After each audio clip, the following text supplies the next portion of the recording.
খাজা খাজা খাজা মুখে পড়লেই মজা। কি ভাবছেন এটা দোকানের খাজা? একদমই নয়। এটা এরকম ভাবে বাড়িতেও খাজা বানানো যায়। তো চলুন আপনাদের আমি শেখাবো কি করে এরকম রসালো মুচমুচে খাজা বাড়িতে বানানো যায়। তো তার জন্য কিছু স্টেপ আছে খাজাটাকে মুচমুচে করার জন্য। তো ভিডিওটা স্কিপ না করে আপনারা অবশ্যই আমার সাথে থাকুন। ভিডিওর মধ্যে আমি সব স্টেপ আপনাদের দেখিয়ে দেব। তো চলুন একটা খাজা আপনাদের দেখাই। দেখুন এটা রসে চোবানো হয়েছে আর আমি হাত দিয়ে এইভাবে চেপে ধরলাম, তো খাজাটা সহজেই দেখুন কেমন ভেঙে ভেঙে গেল। তো চলুন প্রথমে আমরা উপকরণগুলো দেখে নিই। তো প্রথমে আমরা কি কি উপকরণ নিয়েছি আপনাদের একটু দেখিয়ে দিই। প্রথমে নিয়েছি এরকম ময়দা 300 গ্রাম মতো, একদম সাদা ময়দা। আর তার সাথে নিয়েছি একটু ঘি। আর এদিকে আমি দেখুন কি কি নিয়েছি, 200 গ্রাম মতো এখানে চিনি নিয়েছি রসটাকে বানানোর জন্য। আর এদিকে আমি নিয়েছি একটুখানি খাওয়ার সোডা, জোয়ান একটু অন্যরকম স্বাদের জন্য, নুন, একটু ছোট এলাচ নিয়েছি। আর এদিকে নিয়েছি একটুখানি সাজানোর জন্য আলমন্ডস আর পেস্তা কুচি। আর এদিকে নিয়েছি একটুখানি food colour, yellow food colour. এটা আপনারা চাইলে স্কিপও করে যেতে পারেন। তো প্রথমে আমরা রসটা বানিয়ে নিই চলুন। তো বাটিতে আমি এরকম একটু জল গরম করতে দিয়ে দিয়েছি প্রথমেই। আমার জলটাও গরম হয়ে গেছে। তো এবার আমরা একটু চিনিটা মিশিয়ে দিই। এখানে মোটামুটি 200 গ্রাম মতো আমি চিনি নিয়েছি। রসটা একটু ঘন হবে, সেই জন্য আমি যতটা জল তার থেকে একটুখানি কম আমি চিনি ব্যবহার করেছি, যাতে রসটা ঘন হয়।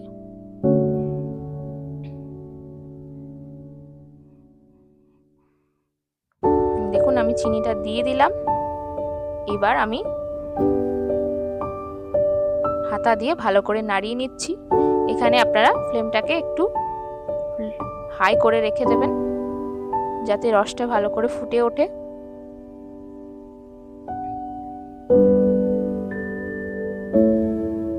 এবার আমরা রসটা ফুটে উঠলে বাকি উপকরণগুলো মিশিয়ে দেবো। তো চলুন, ছোট এলাচ আমি নিয়েছি, এভাবে একটু থেতো করে নিচ্ছি, যাতে ছোট এলাচের গন্ধটা রসের মধ্যে চলে যায়।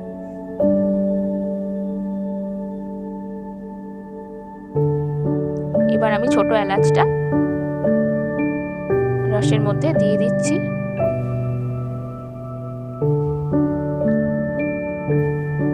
দিয়ে আবার আমি একটু খুন্তির সাহায্যে ভালো করে নাড়িয়ে নিলাম। এখানে সবসময় ফ্লেমটাকে আপনারা হাই করে রাখবেন। এবার আমি বাকি উপকরণগুলো এর মধ্যে দিয়ে দিচ্ছি সামান্য, খুবই 1 চিমটে মতো ইয়েলো ফুড কালার, যাতে রসের রংটা একটু দেখতে ভালো হয়।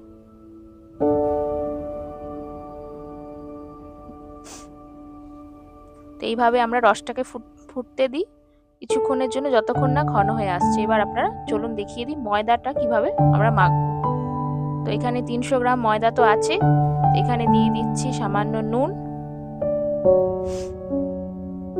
একটু জোয়ান, যাতে গন্ধটা ভালো হয় খাজাতে। দিয়ে দিচ্ছি খাবার সোডা। দেখুন এখানে 1/2 চামচ মতো আমি খাবার সোডা ব্যবহার করছি।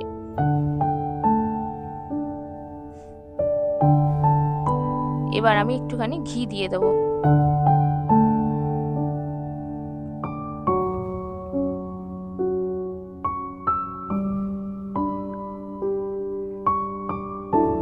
ঘি দিয়ে দিয়েছি ময়দার মধ্যে। এবার আমি দিয়ে দিচ্ছি তেল, সাদা তেল। এখানে সাদা তেল অবশ্যই লাগবে, আমি এটা আগে বলিনি। অনেকটা সাদা তেল আমি এখানে ব্যবহার করছি ময়াম দেওয়ার জন্য। তো এইভাবে আমি ভালো করে হাত দিয়ে ময়াম দিয়ে নেব। ময়ামটা মোটামুটি 10 মিনিট মতো দেবেন, যাতে খাজাটা মুচমুচে হয়। এইভাবে আপনারা ময়াম দিতে থাকুন ময়দাতে। খুব ভালো করে এইভাবে হাত দিয়ে ম্যাশ করে নেবেন ময়দাটাকে।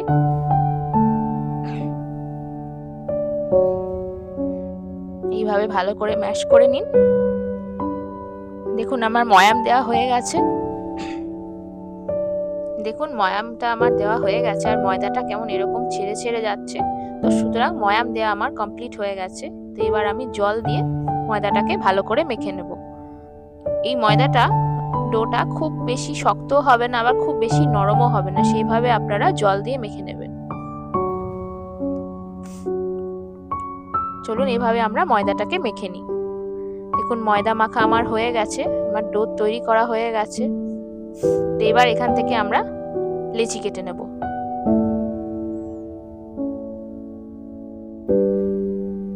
দেখুন লেচিগুলো ঠিক এরকম মাঝারি সাইজের হবে, খুব বেশিও বড় হবে না, আবার খুব ছোট ছোট হবে না।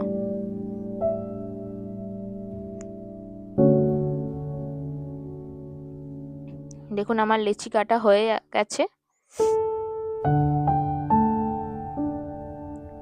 দেখুন আমি ভালো করে লেচিগুলোকে এভাবে সমান করে নিয়েছি। প্রত্যেকটা লেচিও আমি এভাবে সমান করে নিয়েছি। তো চলুন এবার আমরা রসটা দেখে নিই কত দূর হলো। দেখুন আমার রসটা মোটামুটি হয়ে গেছে। তো এইভাবে আপনারা তাতে এরকম হাত দিয়ে এরকম দেখে নেবেন যাতে বেশ চিটচিট করে হাতের। তো রসটা আমার তৈরি হয়ে গেছে, এরকম ঘন হবে। তো এবার আমি চলুন লেচিগুলোকে একটু বেলে নিই। তো এটা খুব গুরুত্বপূর্ণ প্রসেস, আপনারা ভালো করে দেখে নিন। তো এইভাবে আমরা একটু ময়দা নেব, ঠিক রুটির মতো আমরা লেচিগুলোকে বেলে নেব। এইভাবে আপনারা বড় বড় রুটির আকারে দেখুন, আপনি দেখে নিন ভালো করে।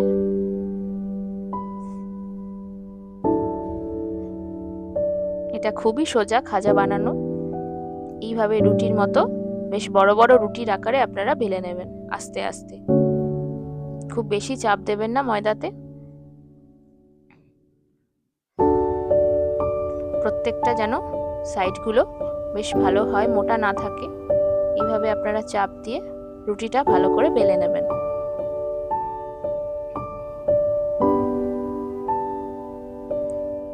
দেখুন কেমন বড় বড় আমি রুটি বেলে নিয়েছি।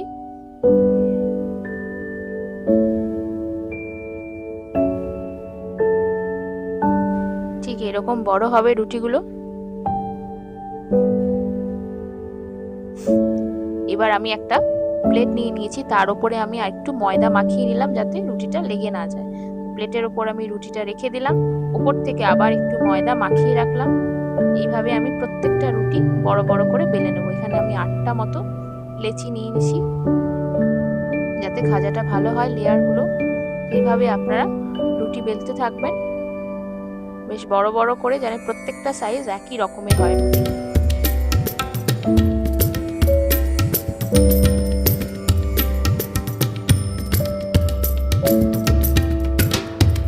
দেখুন আমি ভালোভাবে বড় বড় করে বেলে নিলাম।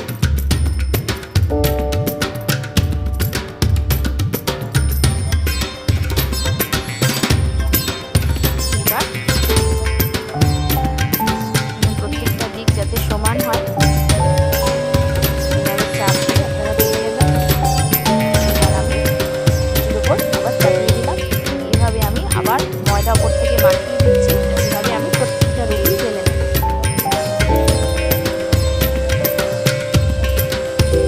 চলুন আমার প্রত্যেকটা রুটি 8টা রুটি ছিল আমার বেলা হয়ে গেছে।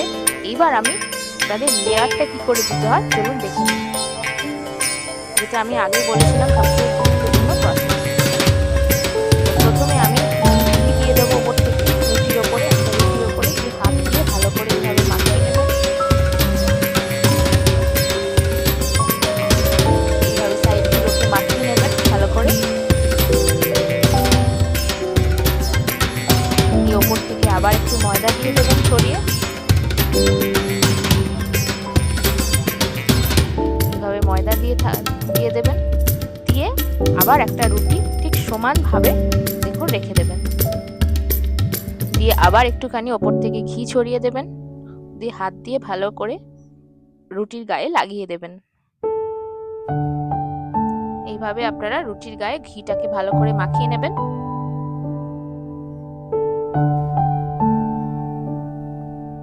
চারিদিকে বেশ ধারগুলোতেও ভালো করে মাখিয়ে নেবেন। দিয়ে ওপর থেকে আবার এরকম ময়দা ছড়িয়ে দেবেন যাতে প্রত্যেকটা লেয়ার এক একটা রুটির সাথে আটকে না যায়।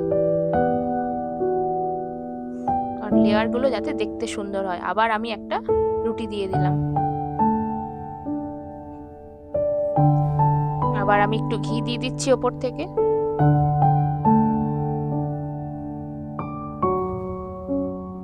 এটা বানানো দেখুন খুবই সহজ।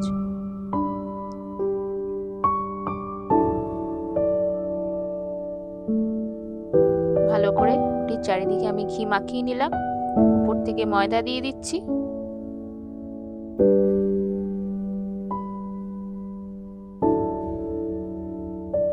এবার আবার আমি একটা রুটি চাপিয়ে নিলাম, আবার ওপর থেকে ঘি মাখিয়ে নিচ্ছি।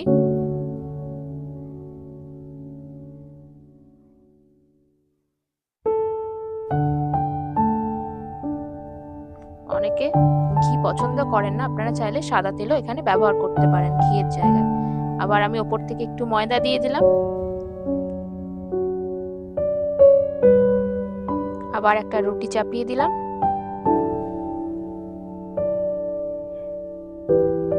আবার ঘি মাখিয়ে নিচ্ছি রুটিতে।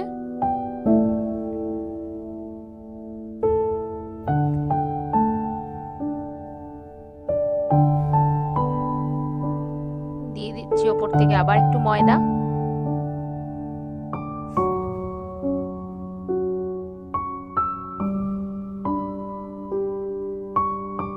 দিয়ে আমি লাস্ট রুটিটা উপরে দিয়ে দিলাম। তো আমার প্রত্যেকটা লেয়ার হয়ে গেছে দেখুন। তো এইভাবে সমান করে আমি রুটিগুলো দিয়ে দিয়েছি। এইবার দেখুন আমি কি করছি, তো ভালো করে আপনারা লক্ষ্য করুন। তো প্রথমে আমি প্রত্যেকটা রুটিকে চেপে ধরে এইভাবে রোল করছি। দেখুন খুব ভালো করে সাবধানে রুটিগুলোকে ধরবেন, ধরে এইভাবে রোল করবেন, দিয়ে একটু চাপ দেবেন হাত দিয়ে। দিয়ে চলুন আমরা প্লেটে ট্রান্সফার করে নিই। এইভাবে আপনারা রুটিগুলোকে ভালো করে চাপ দিয়ে যতটা সম্ভব টেনে ধরবেন, যাতে একটু লম্বা হয়ে যায়।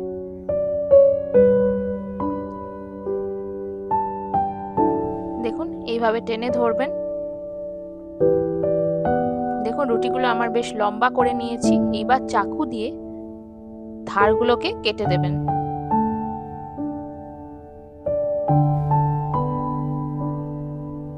এদিকে ধারটাও আমি কেটে নিচ্ছি।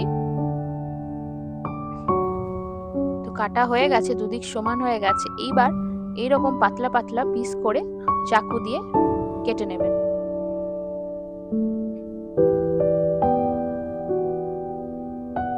এইভাবে যতটা পাতলা সম্ভব করা যায় এইভাবে কেটে নেবেন।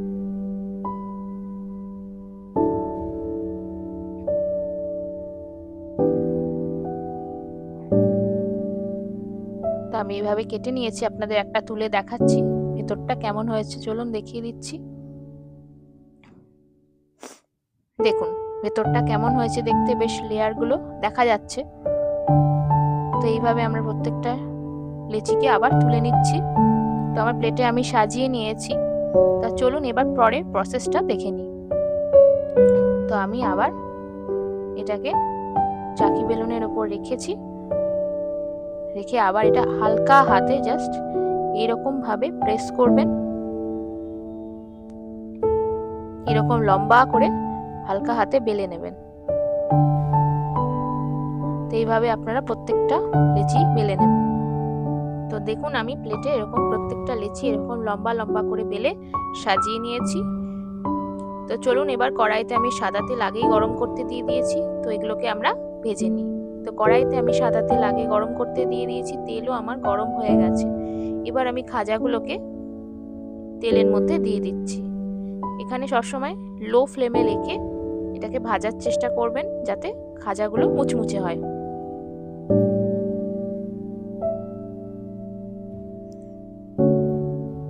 দেখুন আমি তেলের মধ্যে দিয়ে দিলাম খাজাগুলোকে।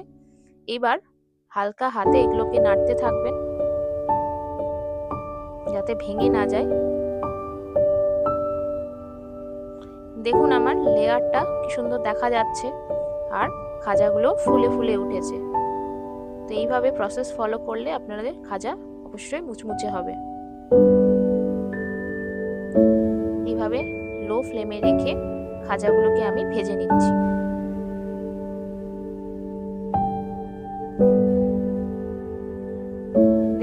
খাজাগুলো কেমন ব্রাউন কালার হয়ে গেছে।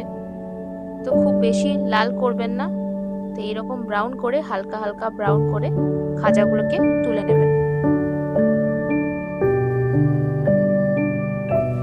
এইভাবে ভালো করে আমি তেলটা ছেঁকে নিচ্ছি। তো প্লেটের উপর আমি টিস্যু পেপার দিয়ে খাজাগুলোকে দিয়ে দিলাম। তো এইভাবে আমি বাকি খাজাগুলোকেও ভেজে নেব। তো বাকি খাজা ভাজা হচ্ছে, ততক্ষণ আপনাদের চলুন দেখিয়ে দিই যে খাজাগুলোকে আমি কি করে রসের মধ্যে দিচ্ছি। এখানে রস ঠান্ডা বা গরমের কোনো ব্যাপার নেই। তো এইভাবে আপনারা রসের মধ্যে খাজাগুলোকে দিয়ে দেবেন।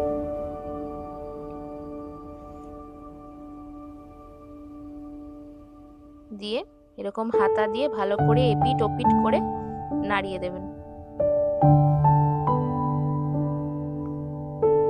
খুব বেশি রসের মধ্যে চোবানোর দরকার নেই, 1 মিনিট মতো রসের মধ্যে রেখে এটাকে তুলে নেবেন, তাহলে খাজার মুচমুচে ভাবটা থাকবে না।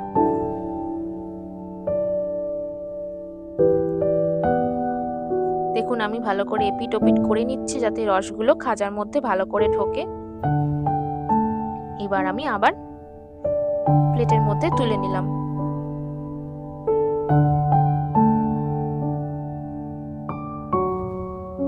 এভাবে আমি প্লেটে তুলে নিচ্ছি, খুব বেশিক্ষণ রাখবেন না। দেখুন আমার রসে ডুবে গেছে খাজাগুলো।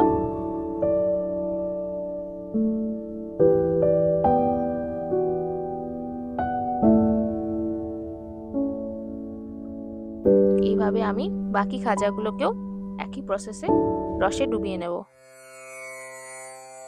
তো প্রত্যেকটা খাজা আমার রসে চোবানো হয়ে গেছে। দেখুন এগুলো কত সুন্দর দেখতে হয়েছে। যেহেতু এটা জগন্নাথ দেবের প্রিয় খাবার, তো সেটাকে আমরা একটু চলুন সুন্দর করে সাজিয়ে নিই। আর আমার লেয়ারগুলোও দেখুন কত সুন্দর হয়েছে। তো এখানে আমি একটা কাঁসার থালা নিয়ে নিয়েছি, আর এখানে নিয়ে নিয়েছি একটা গোলাপ ফুল। এবার আমি খাজাগুলোকে এরকম চারপাশে সাজিয়ে নিচ্ছি যাতে দেখতে সুন্দর লাগে।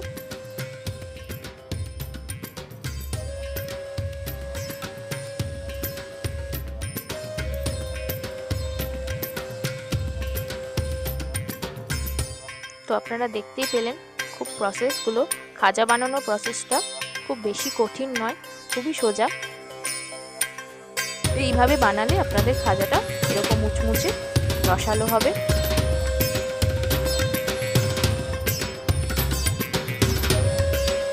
এইভাবে আমি একটু সাজিয়ে নিলাম।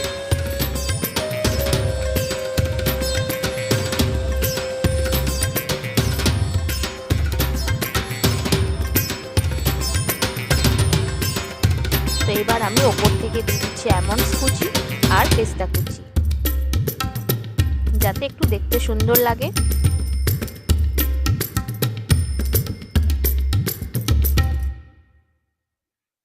এবার দিয়ে দিলাম ওপর থেকে একটুখানি ফুল।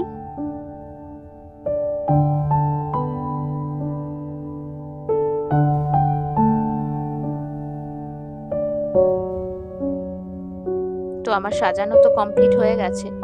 তো এইভাবে অবশ্যই আপনারা বাড়িতে খাবেন।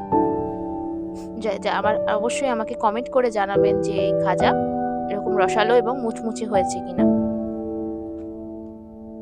তো আজকে আমার রান্না এই পর্যন্তই। সকলে ভালো থাকবেন, সুস্থ থাকবেন। আবার পরের রেসিপি নিয়ে আপনাদের সাথে দেখা হবে।